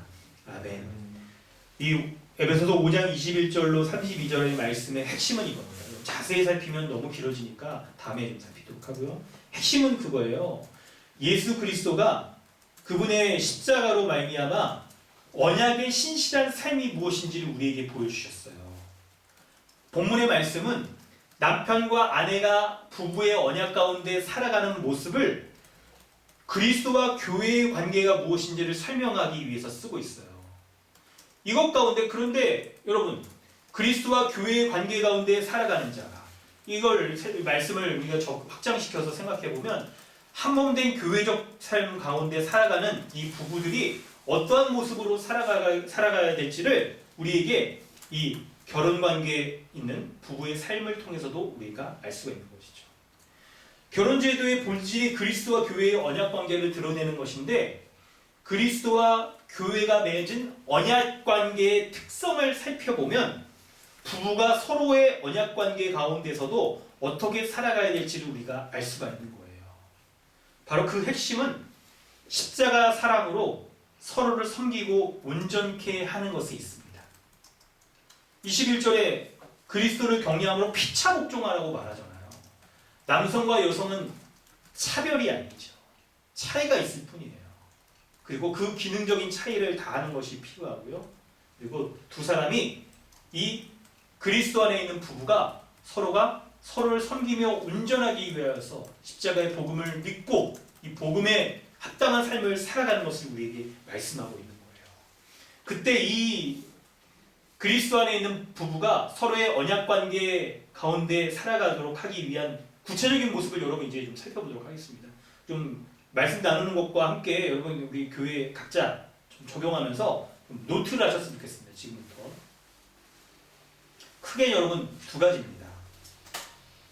아까 우리에게 그 결혼 관계가 좀 이렇게 흩어지는 직무들을 살펴봤듯이 그거에 대한 회복되는 모습이에요. 한 몸으로 돕는 배필로서 살아가는 것이잖아요. 부부가 언약 관계가. 그래서 첫 번째는 한 몸의 친밀함이 회복되는 것이 필요한 거예요. 무엇보다 이제 더 근본적으로는 여러분 우리가 십자가 복음을 믿고 계속 말씀에 순종하며 살아가는 것이겠죠. 그게 여러분 없으면 안 될 거예요. 그것이 된 다음에 이후에 한 몸의 친밀함이 회복되는 것이 중요한 거예요. 그래서 여러분 이 부부가 서로 시간과 장소를 정말 같이 공유하고 있는지 여러분 살펴보십시오. 같이 하도록 하는 게 굉장히 중요해요. 현대 우리의 삶이 여러분 좀 굉장히 다변화되어 있어서 때때로 이제 그렇지 못한 분들이 분명히 있습니다. 그렇다 하더라도 그 중에서라도 시간과 장소를 같이 하는 것들을 더 많이 하시려고 하셔야 돼요. 더 많이 하셔야 돼요. 뿐만 아니라 자신의 생각과 감정도 우리가 잘 공유하고 나누고 있는지를 여러분 보십시오. 여러분 우리는 그렇죠? 말하지 않아도 알지? 막 이런 거 익숙해져 있잖아요. 한국 사람은 정 아니가? 막 이러면서 하는데 말하세요. 그리고 감정도 이렇게 더 나누시고 그런 게 필요합니다. 여러분 이런 거 하려고 할 때 대부분 좀 살아온 세월들이 있어가지고 뭐 얘기하면 과거에 꺼내오면서 싸우려고 하지 마시고 여러분 하나님도 우리의 옛사람의 죄악된 모습 그거 덮어주셨잖아요. 본문의 말씀을 다 보면 이제 그런 것들을 다 얘기할 수 있는 거예요. 그렇듯이 여러분 한몸된 부부도 서로의 과거에 대해서 덮어주세요. 끄집어내서 하지 마시고 덮어주세요. 비교하면서 우위를 삼지도 마세요.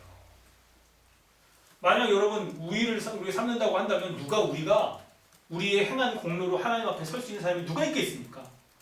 하나님도 우리를 사람들 간에 행하는 그 행함의 공로로서 우리를 평가하지 않으시는데 한몸된 교회인, 한몸된 관계인 부부가 서로에게 대하여서 내가 더 많이 했네, 네가 더 적게 했네, 이런 걸 가지고 서로의 한몸됨을 깨트리는 것은 너무 옳지 않아요. 그래서 여러분 그런 대화들은 하지 마세요. 오히려 그런 대화 하려고 그러면 안 하는 게 낫겠지만 그래도 여러분 풀기 위한 과정 가운데는 할 수가 있겠죠. 그러면서 여러분 서로가 서로를 그리스도를 닮아가도록 하는 그런 대화를 하세요. 그래서 대화를 많이 하시고 그리고 성적인 관계도 친밀함을 아주 중요한 요소들입니다. 여러분 왜곡된 이미지 뭐 나이 들었는데 막 이런다거나 막 그러지 마시고 하십시오. 그럴 때 우리가 친밀함을 회복해 갈 때 주의사항이 있습니다. 잘 들으세요. 뭐냐면 이 세상의 왕이 주는 세상 나라가 우리에게 주는 결혼에 대한 왜곡된 이미지를 버리셔야 돼요. 여러분 이 세상의 논리, 시대 정신은 뭡니까? 개인주의적으로 살아가는 삶이 매우 팽배되어 있고 그리고 로맨스 문화라고 말할 수 있어요. 이 두 가지. 그래서 아니 그냥 부부도 서로 그냥 이렇게 남남은 아니지만 남남 같은 그런 삶으로 살 수 있지 않나요? 아니 그래도 뭐 한 지붕 안에 살고 막 이러는데요. 이렇게 하는 게 개인주의화된 이 사회의 아주 끝판왕의 모습일 수 있는 거죠. 그리고 로맨스 문화에 젖어서 결혼에 대한 배우자에 대한 환상적인 이미지, 여러분 이걸 버리셔야 돼요. 말 그대로 여러분 이런 환상적인 배우자는 환상일 뿐이에요. 여러분 우리 예전에 전에 우리 올 초에 했었나요? 저희가 팀 켈러 책하고 이제 몇 번에 또 다른 책도 보면서 우리 살폈었잖아요. 그때 환상주의, 이 로맨스의 끝판왕이 어떤 사람이라고 팀 켈러 목사님이 딱 얘기한 게 있는데 기억나세요, 여러분? 뭐였냐면 우주비행사 출신의 작가. 어떤 사람이 우주비행사이면서 작가인 거예요. 이게 뭘 보여주냐면 우주비행사, 이과의 끝판왕이죠. 작가, 문과적인 거의 끝판왕. 이런 사람을 기다리는 거예요. 아니 쉬운 얘기로 자매들은 백마탄 왕자를 기다리고 형제들은 있죠. 약간 표현이 그렇지만 이렇게 몸매 좋고 얼굴 예쁜 이런 사람을 기다리는 거죠. 여러분 이런 것들을 우리가 버려야 돼요. 세상의 문화가 우리에게 결혼에 대한 아주 환상적인 것들을 갖게 만들어서 그런 배우자가 존재하고 그런 배우자를 얻기 위해 교회에서도 우리가 구체적으로 기도 제목을 가지고 명시해서 기도하면서 하면 하나님이 그런 배우자 만나게 해주신다. 이런 이상한 기도 이렇게 하게 하면서 우리에게 마치 이 세상에 우리가 원하는 대로 이런 환상적인 배우자를 만날 수 있을 것처럼 여기는 이 시대의 풍조들을 여러분 우리가 쫓아서는 안 되는 거예요. 그렇기 때문에 이게 그냥 결혼 못하고 이런 환상적인 배우자를 기다리는 면들도 생기고 기혼자들도 부부싸움이 일어나는 이유들이 이런 거라고 말할 수 있어요. 자신의 배우자에게 향한 자신이 갖고 있는 로맨스 문화의 다 끝판왕인 그런 환상적인 배우자 상을 자꾸 투사시키고 그렇기 때문에 상대방이 못마땅하게 여겨지고 싸우게 되고 하는 이유들이 생기는 거죠. 바로 그런 모습은요, 여전히 자신이 자기 중심적인 그런 삶을 살고 있다는 것을 보여주는 반증들이에요. 자기가 원하는 자기의 욕망들을 투영시켜서 마치 이 세상의 문화 가운데 그런 것들을 성취하는 것들이 너무나도 많이 보여지니까 그런 배우자가 존재하는 것처럼 여기기에 자기 남편과 아내에게 그런 배우자 이렇게 매력적이고 그냥 모든 걸 다 가졌어 해줄 수 있는 그런 사람들을 쫓게 만들기 때문에 상대방을 힘들게 만드는 거예요. 여러분 우리에게도 그렇기 때문에 자신이 그런 배우자를 쫓고 있는 자아중심적인 죄인의 이 본성들을 쫓아 살아가고 있지 않는지를 우리가 회개해야 되는 거예요. 회개에 합당한 열매가 그런 부분에 있어요. 하나님께서 결혼을 할 때 여러분 가장 합당한 배우자를 만나게 해주신다고 말하잖아요. 우리가 말라기 하나님이 짝 지어주셨다라고 할 때 우리에게 가장 합당한 사람을 만나게 하셨다라고 한다면 여러분 우리는 하나님의 절대 주권을 믿는 하나님의 섭리하심을 믿는 사람들인 거잖아요. 지금 하나님이 짝지어 주신 이 배우자가 나에게 있어서의 가장 합당한 사람이라는 것을 우리는 믿어야 되는 거예요. 그렇지 않고 자기 마음의 중심에 이 갖고 있는 자기중심적인 욕망들을 가지고 그 배우자가 그런 사람이 될 것처럼 억지로 만들려고 하고 막 그러지 마시고 그럼 포기하세요, 여러분. 안 바뀌어요. 그런 모습들은 오직 복음 안에 있는 부부가 그리스도에게 성장해 갈 수 있는 거지, 그리스도를 향해서 성장해 갈 때 변화가 있는 거지.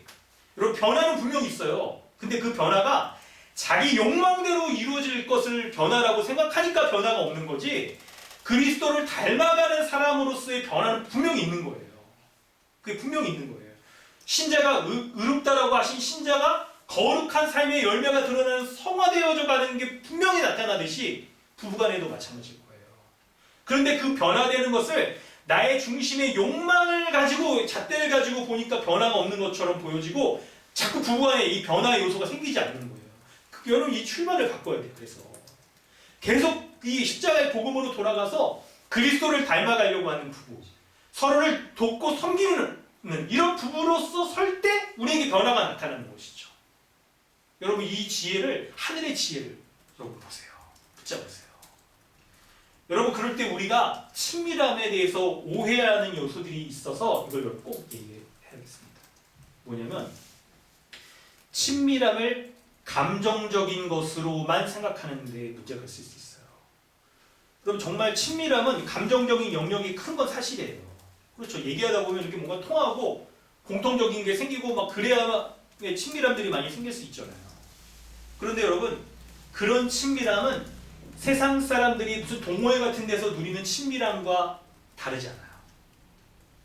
그리스도 안에 있는 신자의 친밀함은 언약적 관계로부터 누리는 친밀함인 거예요. 여러분, 이 표현을 잘 기억하세요. 신자의, 부부의, 그리스도 안에 있는 부부의 친밀함은 언약적 관계로부터 누리는 친밀함이 더 큰 거예요. 하나님께서 이미 우리를 한몸된 부부로서 언약 관계 가운데 갖게 하셨을 때 그 언약적 관계로부터 누리고 있는 친밀함들이 우리에게 얼마나 많은데요. 그런 친밀함을 생각하는 것이 중요한 거죠. 예를 들면 이런 거예요.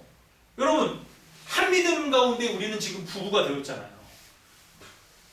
서로 믿는 바가 같고 자녀들을 또 서로 사랑하는 이런 한몸된 관계 가운데 누린 언약적 관계로서의 친밀함들을 이미 가지고 있는 거예요.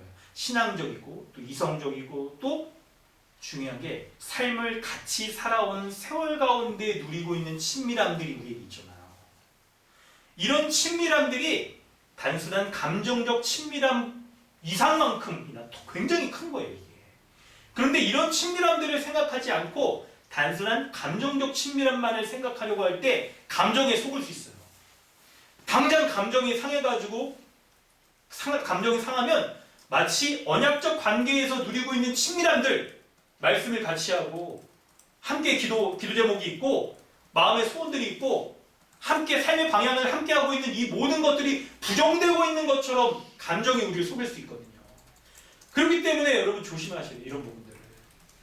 자기 감정으로 친하다, 안 친하다라고 결정할 것이 아니라 이미 언약적 관계이기 때문에 그 관계 가운데 누리는 친밀함이 우리에게 너무나도 큰 거예요. 그래서 여러분, 언약적 관계 가운데 누리는 친밀함들을 더 친밀하게 누릴 수 있는 요소들을 만들어내세요. 가정 가운데서, 부부 가운데서. 신앙적인 일치, 그리고 우리에게 하나님의, 그래서 이제 이런 것들을 이끌어내기 위해서 부부가 서로 말씀을 나누고 가르치고, 가정 예배도 좋겠고 말씀을 가르치고 나누고 하는 것 가운데 누리는 이 신앙의 친밀함들, 이것이 우리로 하여금 없던 정서적 친밀함도 만들 거예요. 여러분, 이미 누리고 있는 정서적 친밀함들은 말할 것도 없거든요. 두 번째, 돕는 배필로서 우리는 서로의 역할에, 하나님께서 맡겨주신 역할에 순종해야 될 겁니다. 하나님께서는 남성과 여성으로 창조하셨잖아요. 그런 것으로 인한 성적 차이로 인한 차별을 여러분 서로 금지하셔야 돼요. 우리 안에도 여러분 이렇게 세상의 문화 가운데 학습되어져 있는 남성과 여성 이런 거 많이 갖고 있을 거예요. 우리에게도 있을 거예요. 이런 것들이 가정 가운데 서로 부부 가운데 어떤 것들이 있는지를 좀 밝히세요. 그래서 그 차이들을 우리가 이제 두지 않고 그것으로 성적 차이로 차별하지 않는 것, 그걸 살피는 거죠. 그런데 이것은 더 부정적인 것뿐만 아니라 긍정적으로 이런 모습으로 드러나야 돼요. 성적인 차별이 아닌 남편과 아내로서의 역할을 잘 감당하는 것, 이게 필요한 거예요. 23절에 남편이 아내의 머리됨이 그리스도께서 교회의 머리됨과 같다라고 말하고 있잖아요. 그런 것처럼 남편이 머리로서 잘 역할을 감당하도록 하는 게 필요한 거죠. 머리로서 역할을 감당하도록. 그리고 어떤 사안이 생기면 그 사안에 대해서 부부가 서로 충분히 토의하고 대화를 하세요. 그리고 남편이 머리로서의 역할을 감당하도록 하는 것이 성경에 나온 이 머리로서의 역할을 하는 가정의 모습인 것이죠. 이것이 구체적으로는 가정생활 가운데 여러분 의식주에서 짐을 나눠지는 것으로서 구체화될 거예요. 그럼 여기에서 여러분 우리가 좀 주의할 필요가 있는데요. 어떤 영역에 있어서 남편이든 아내든 아예 손 놓고 관여 안 하는 것이 있어서는 안 됩니다. 한 몸 된 부부 가운데 가정이잖아요. 한 몸 된 부부 가운데 태어난 자녀들이에요. 그래서 기본적으로는 근데 성경이 남편과 아내의 역할들을 규정해 준 게 있어요. 아담에게 여러분 노동하는 걸 얘기를 했잖아요. 그래서 아버지가 가족 부양의 의무를 다해야 됩니다. 노동을 해야 하는 거죠. 그리고 신앙교육을 남편들이 잘 하시는 게 필요합니다. 그래서 가정에서 여러분 오늘 우리 교회에서 배운 것들을 주일날 뭐 이렇게 가정 예배를 하든 그거 보편적으로 좋죠. 주중에 말씀 나누는 것도 필요하고 그리고 여러분 코로나라서 우리가 좀 이렇게 교회 안에서 만나기가 어려운 부분도 있으니까 남편이 말씀을 가르치세요. 설교 들었던 걸 가지고 나누면서 이렇게 지도하는 것, 신앙 지도를 하는 것도 필요하고 구체적으로 적용시키면서 지도하는 것도 필요하고 복음의 기초를 우리가 아주 중요한 기초로 두니까 복음의 기초를 가지고 자녀들, 아내에게 가르치는 것도 필요합니다. 그걸 여러분 복음의 기초를 우리가 한 번 배웠다라고 딱 끝낼 게 아니라 여러분 조금씩 더 깊이 있게 이해하고 있는 말을 확인하기도 하고 이해하는 것들을 여러분 잘 보면 우리의 그리스도에게까지 자라남은 말씀을 배우면서 자라가는 건데 말씀을 배우는 것이 서로 결합하면서 이해가 충만해지는 면이 많잖아요. 복음의 기초의 내용과 함께 오늘 누가복음의 말씀으로서 우리가 적용하면서 어떻게 연결하면서 하는지를 이렇게 연결할 수 있기 때문에 계속 복음의 기초를 가지고 확장하면서 가르칠 수 있는 부분이 있는 거죠. 그래서 여러분 가정에서 남편이 가정에서의 신앙 교육을 주도하세요. 뿐만 아니라 여러분 어머니는 집안일을 주도하는 역할을 하나님께서 주셨어요. 아내들에게는. 그래서 아내들이 집안일에 아예 손 놓아서는 안 됩니다. 그러니까 어떤 영역에서든지 집안일에 해당되는 것들을 그러니까 여러분 이런 것들은 좀 안 좋을 수 있어요. 뭐냐면 남편은 바깥일, 아내는 집안일 이렇게 양분하지 마시고 주도는 남편이 하고 집안일도 아내가 주도하되 서로 함께 나눠지는 짐을 나눠지는 방식이 좋을 거예요. 그래서 여러분 집안일의 의식주에 해당되는 집안일의 모든 부분들을 주도하는 사람은 있는 거죠. 그러면서 짐을 나눠지는 걸 같이 하시면 좋아요. 같이 하시면. 여러분 오늘 우리는 헤로당의 모습을 살펴보면서 이 시대에 예수 그리스도를 믿고 순종하지 못하는 대표적인 모습을 결혼관계, 부부관계에서 우리가 살펴봤습니다. 여러분 마지막으로 이 말씀을 이렇게 메시지로 정리하면서 우리가 또 기도하며 마치려고 합니다. 오늘 10절부터 20절까지 말씀을 쭉 연결해서 말하면 한마디로 이렇게 말할 수 있어요. 결혼관계에서도 회개에 합당한 열매를 맺어야 합니다. 우리의 탐심과 자기 사랑이 자기 아내가 아닌 다른 사람, 다른 아내를 더욱 매력적인 존재로 여기게 만들어요. 그 문제의 본질은 자기 사랑으로부터 출발해요.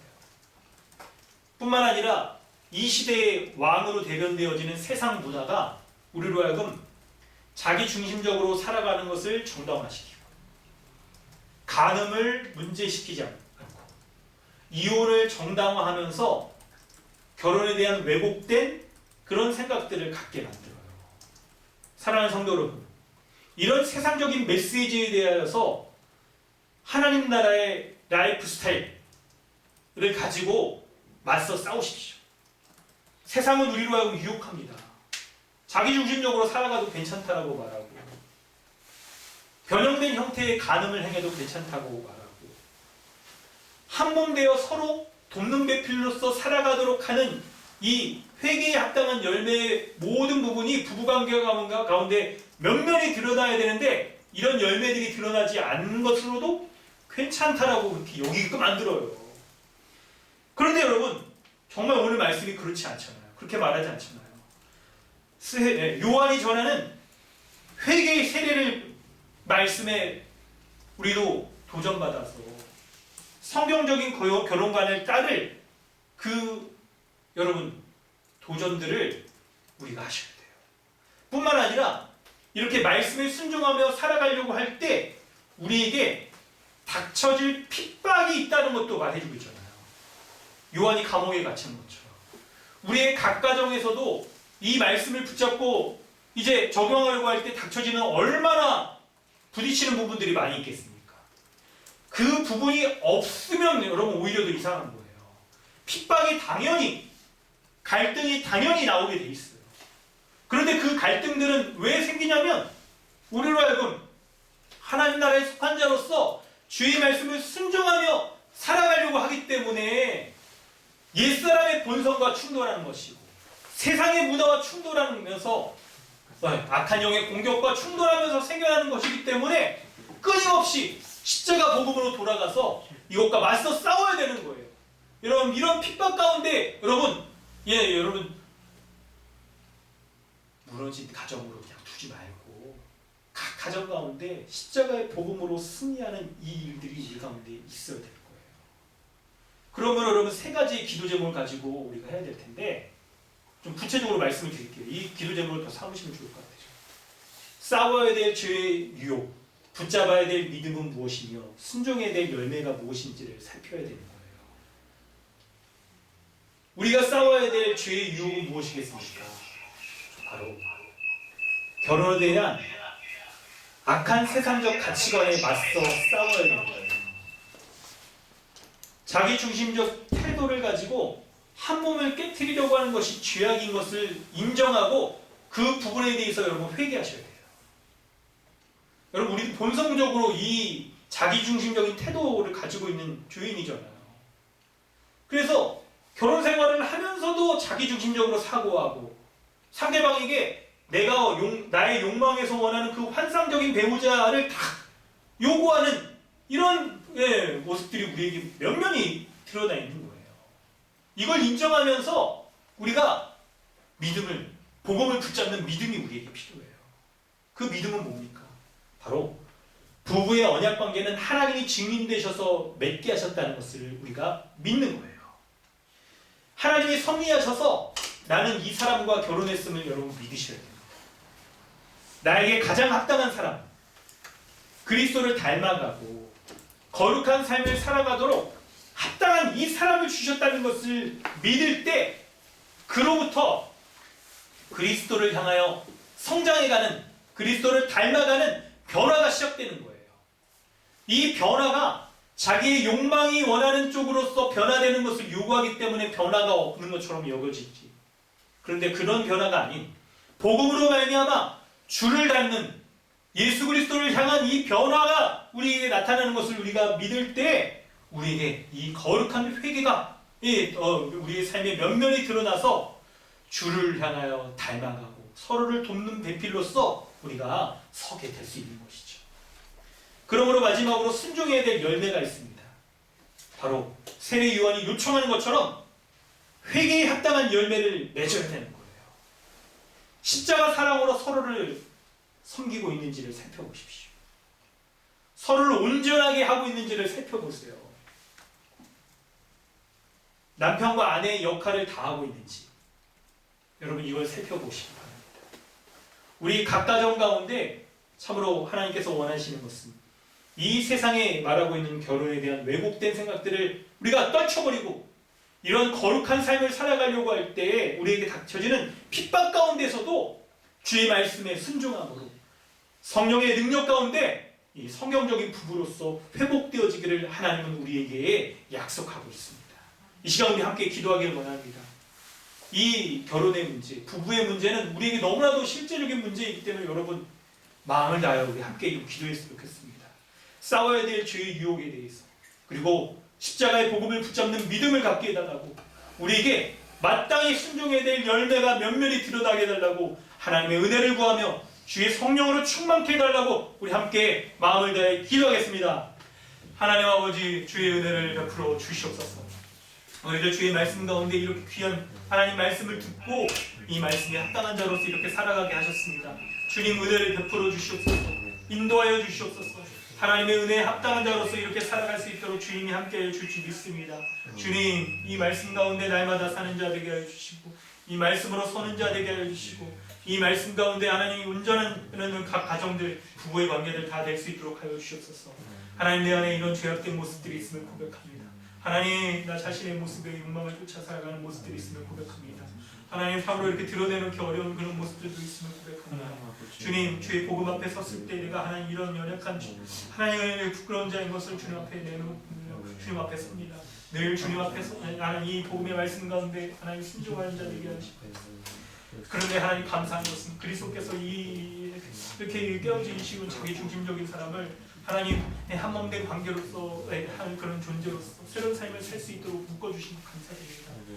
네, 그리스도께서 베풀어 주신 이 은혜 가운데 날마다 살아가게 해주셔서 그래서 이렇게 교회를 그에게 한몸된 언약 관계에 주신 것처럼 한 우리가 한몸된 그 안에 교회 가운데에서 서로 앞에 각 가정이 한몸된 부부로서 온전히 살아갈 수 있는 언약의 관계 가운데 살아갈 수 있도록 하신 것 감사드립니다. 주님 은혜를 베풀어 주시고 인도하여 주시옵소서. 날마다 주의 은혜 가운데 한몸된 교회로서 살아가면 내가 하나님 각 우리 가정에서도 아내와 더불어 한몸된 이 관계로서 온전히 서로를 돕는 대표로서 살아가는 그런 가정이 될 수 있도록 그런 부부가 될 수 있도록 은혜를 도와 주옵소서.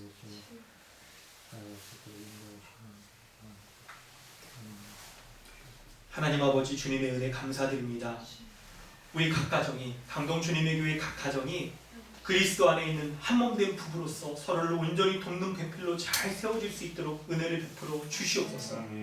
이 세상의 풍조를 쫓아 세상의 메시지를 쫓아 우리는 얼마나 많은 왜곡된 그런 부부의 모습, 왜곡된 관계 가운데 이렇게 상처받고 죄악을 저지르며 살아가고 있는지를 모릅니다.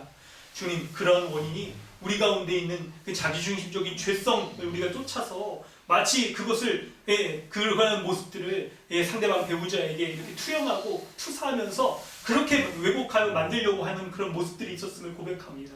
주님 이런 죄성들을 죄악으로 고백하오니 우리 가운데 그리스도께서 보여주신 것 같은 그런 한몸된 관계가 온전히 드러날 수 있도록 은혜를 베풀어 주시옵소서.